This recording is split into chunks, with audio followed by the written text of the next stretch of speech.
Hey there, Mark, Action Figuratorium, and I wanted to do a video today and want to talk about my tips for outdoor toy photography, something that I think is kind of exciting, especially during the summer. So that's coming up on today's Action Figuratorium.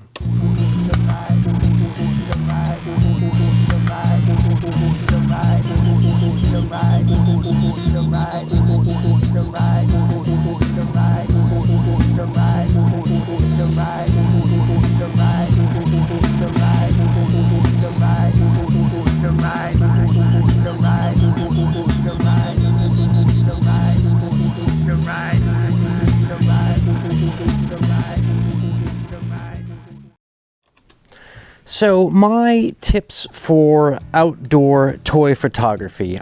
Here are the things that I recommend people bring with you if you're going out. You're going to be doing some photographs of action figures, etc. First thing I highly recommend is bring a brush. Bring a small like toothbrush or a little paintbrush and use it to clean off all the sort of grit and sand and weird things that get on the figure. If you have a character that has braided hair, you're going to want to maybe fix the hair, especially if it gets windy. And also there'll be a lot of like lint and little hairs that get on the figure, and sometimes you don't notice these until you get to the photos onto the computer and you start looking close up at them and you notice that they've got a bunch of weird schmutz on them. So bring a brush. Number two, bring a short tripod, not a tall tripod. This will greatly help when you are trying to set up a shot and the figure keeps falling down and moving around and blowing down by the window and things like that.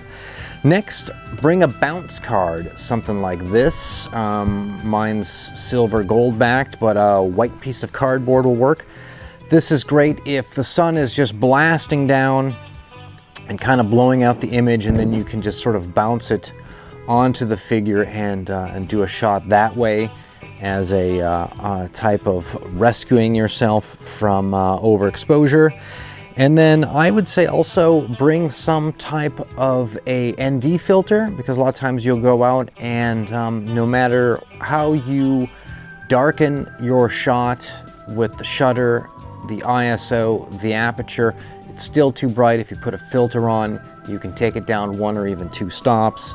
I also recommend maybe bringing a UV filter. Next, here's some techniques that I recommend. You're always going to want to light the character, and my technique is that I always want to photograph the face. So you want to have the sun behind you beaming down on the face, and set your character up facing the sun. Next, the best light is usually between 2 and 5.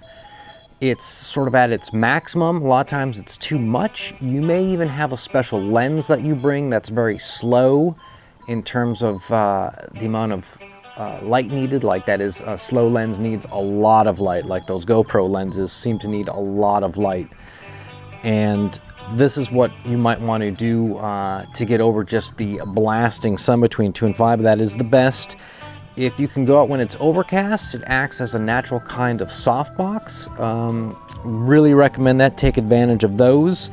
And then my last technique is use the terrain. Interact with the terrain. Have the character do something with the environment that makes it fun and unusual and unique. And of course, as always, make sure that we can see their face, make sure that the face is lit so that the sun is hitting them, or use a bounce card to bounce the sun onto the face. If you do this, you're going to come out with a lot of cool shots. So these have been sort of my tips for outdoor toy photography. If you have any tips of your own, you can of course leave them in the comments, and we will maybe get a little discussion going. And I will note some of the better ones that you recommend. Until that time, I look forward to hearing from everyone and seeing what you come up with. Thanks.